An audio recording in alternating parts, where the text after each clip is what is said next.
Assalamualaikum warahmatullahi wabarakatuh. Perkenalkan nama saya Vera Rahmafiana dengan NIM 0901 1382 126155 dari kelas SKU 4 Bukit. Baik, di sini saya akan menjelaskan tentang cyber ethic. Di zaman modern yang serba canggih seperti sekarang, kehidupan manusia tak bisa lepas dari teknologi bernama internet. Dampak internet secara langsung atau tidak telah membantu manusia dalam kehidupan sehari-hari. Salah satu contohnya ialah pengguna sosial media di zaman modern ini, harga smartphone juga sangatlah murah. Sehingga yang kita jumpai di dunia maya, mulai dari anak kecil sampai orang dewasa, dari yang miskin hingga yang kaya. Berbagai karakter semua masyarakat saling berinteraksi. Oleh karena itu, untuk menghindari pertikaian atau hal yang tidak diinginkan, kita harus mempunyai etika dalam berinternet, yang biasa disebut dengan cyber ethic. Baik, selanjutnya saya akan menjelaskan tentang pengertian cyber ethic. Cyber ethic adalah suatu aturan tak tertulis yang dikenal di dunia IT.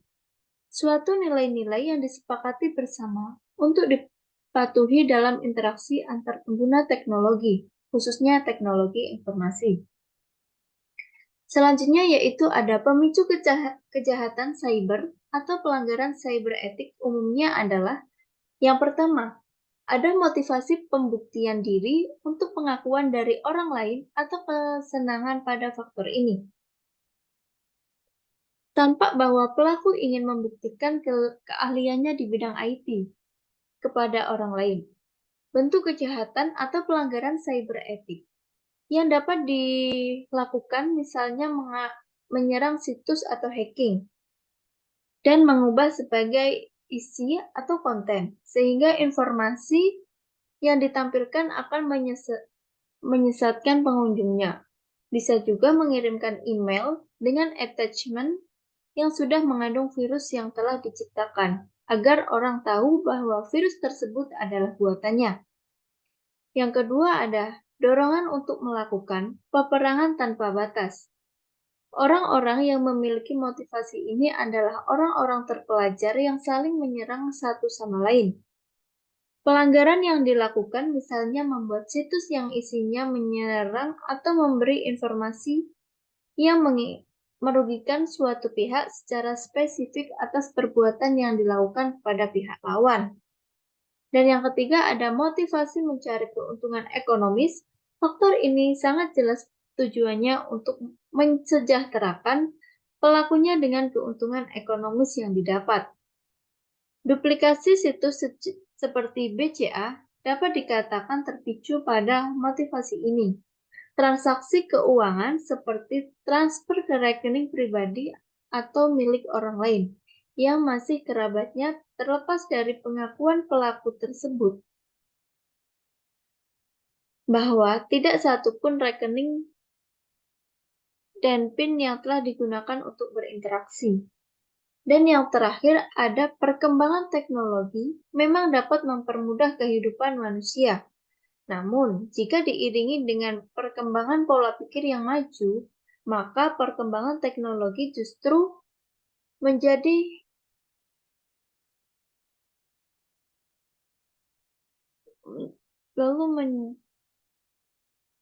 keuangan transfer.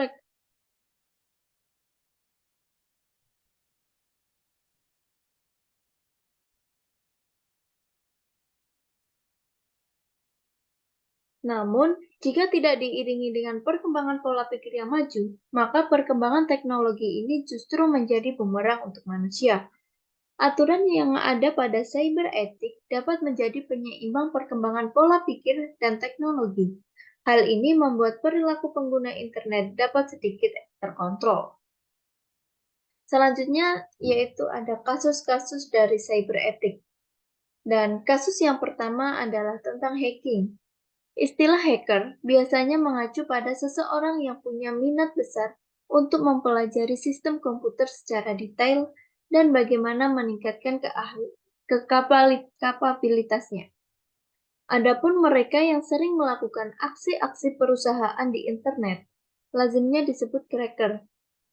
Boleh dibilang cracker ini sebenarnya adalah hacker yang memanfaatkannya kemampuannya untuk hal-hal yang negatif. Aktivitas cracking di internet memiliki lingkup yang sangat luas, mulai dari pembajakan akun milik orang lain, pembajakan situs web, probing, menyebar virus, hingga pelumpuhan target sasaran. Tindakan yang terakhir disebut sebagai DOS atau Denial of Service. DOS attack merupakan serangan yang bertujuan melumpuhkan target atau hang crash, sehingga tidak dapat memberikan layanan. Pada kasus hacking ini, biasanya modus seseorang hacker adalah untuk menipu atau mengacak-acak data sehingga pemilik tersebut tidak dapat mengakses web miliknya.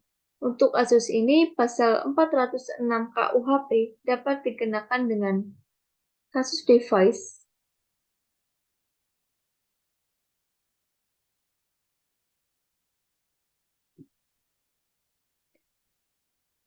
Device atau hacking yang membuat sistem milik orang lain, seperti website atau program menjadi tidak berfungsi atau dapat digunakan sebagaimana mestinya. Bunyi pasal 406 KUHP ialah barang siapa dengan sengaja dan melawan hukum menghancurkan, merusakkan, membikin tak dapat dipakai atau menghilangkan barang sesuatu yang seluruhnya atau sebagian milik orang lain, diancam dengan pidana penjara paling lama 2 tahun, 8 bulan atau pidana denda paling banyak Rp4.500. Dan kasus yang kedua yaitu ada tentang carding. Carding salah satu jenis cybercrime yang terjadi di Bandung sekitar tahun 2003. Carding merupakan kejahatan yang dilakukan untuk mencuri nomor kartu kredit milik orang lain dan digunakan dalam transaksi perdagangan di internet. Para pelaku, kebanyakan remaja tanggung dan mahasiswa ini, digerebek di aparat kepolisian setelah beberapa kali berhasil melakukan transaksi di internet menggunakan kartu kredit orang lain. Para pelaku rata-rata beroperasi dari warnet-warnet tersebar di kota Bandung. Mereka biasa bertransaksi dengan menggunakan nomor kartu kredit yang mereka peroleh dari beberapa situs. Namun lagi-lagi, para petugas kepolisian ini menolak menyebutkan situs yang dipergunakan dengan alasan masih dalam penyelidikan lebih lanjut. Modus kejahatan ini adalah pencurian karena pelaku memakai kartu kredit orang lain untuk mencari barang yang mereka inginkan di situs lelang barang. Karena kejahatan yang mereka lakukan, mereka akan dibidik dengan pelanggaran pasal 378 KUHP tentang penipuan, pasal 363 tentang pencurian, dan pasal 263 tentang pemalsuan identitas. Bunyi dari pasal 378 KUHP yang memuat tentang tindakan penipuan adalah sebagai berikut. Barang siapa telah maksud untuk menggantungkan diri sendiri atau orang lain secara melawan hukum, memakai nama atau keadaan palsu dengan tipu, melihat agar memberikan barang, membuat uang, atau menghapus uang diancam karena penipuan dengan pidana penjara maksimum 4 tahun. Pasal 263 KUHP tentang pemalsuan surat yang berbunyi bahwa barang siapa yang membuat secara palsu atau memalsukan sesuatu yang dapat menimbulkan suatu hak, perikatan atau suatu pembelaan uang, utang atau yang diperuntukkan sebagai bukti bagi suatu tindakan dengan maksud untuk menggunakan atau menyuruh orang lain menggunakan seolah-olah asli dan tidak palsu.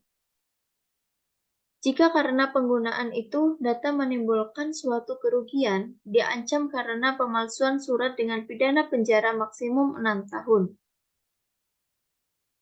Diancam dengan pidana yang sama barang siapa dengan sengaja menggunakan surat yang isinya secara palsu dibuat untuk yang palsukan tersebut, seolah-olah asli dan tidak palsu, jika karena itu menimbulkan kerugian.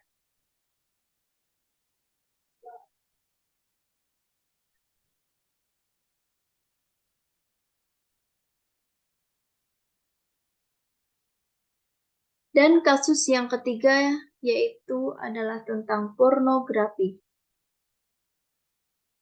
Kasus ini terjadi saat ini dan sedang dibicarakan banyak orang. Kasus video porno Ariel Peter Pan dengan Luna Maya dan Cut Tari. Video tersebut diunggah di internet oleh seorang yang berinisial RJ dan sekarang kasus ini sedang dalam proses. Pada kasus tersebut, modus sasaran serangannya ditunjukkan kepada perorangan atau individu yang memiliki sifat atau kriteria tertentu sesuai tujuannya penyerangan tersebut.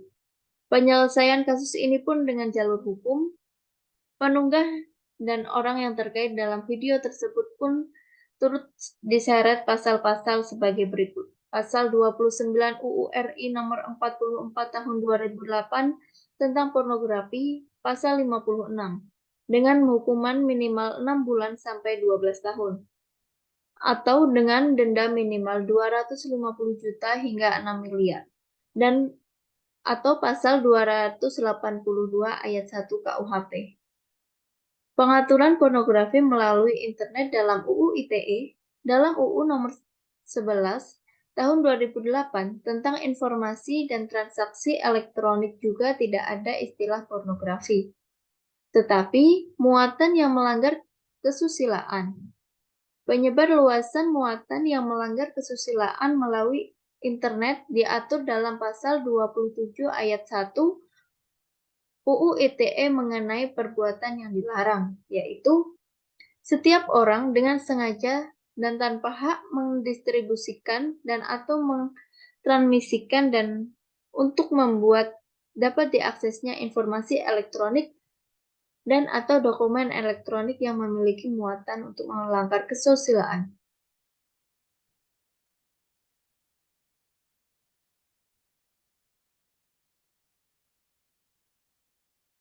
Pelanggaran terhadap pasal 27 ayat 1 UU ITE dipidana dengan pidana penjara paling lama 6 tahun dan atau denda paling banyak 1 miliar. Pasal 45 ayat 1 UU ITE. Dalam pasal 53 UU ITE dinyatakan bahwa seluruh peraturan perundang-undangan yang telah ada sebelum dinyatakan tetap berlaku selama tidak bertentangan dengan UU ITE tersebut. Bunyi pasal 29 UU RI nomor 44 tahun 2008 tentang pornografi. Setiap orang yang memproduksi, membuat, memperbanyak, mengandalkan, menyebarluaskan, menyiarkan, mengimpor, mengekspor, menawarkan, memperjualbelikan, menyewakan, atau menyediakan pornografi sebagaimana dimaksud dengan pasal 4 ayat 1 dipidana dengan pidana penjara paling singkat 6 bulan dan paling lama 12 bulan.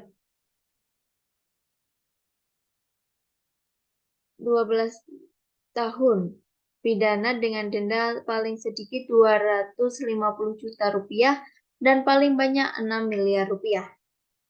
Mungkin sekian penjelasan cyberetik dari saya, kurang lebihnya saya mohon maaf. Saya akhiri, wassalamualaikum warahmatullahi wabarakatuh.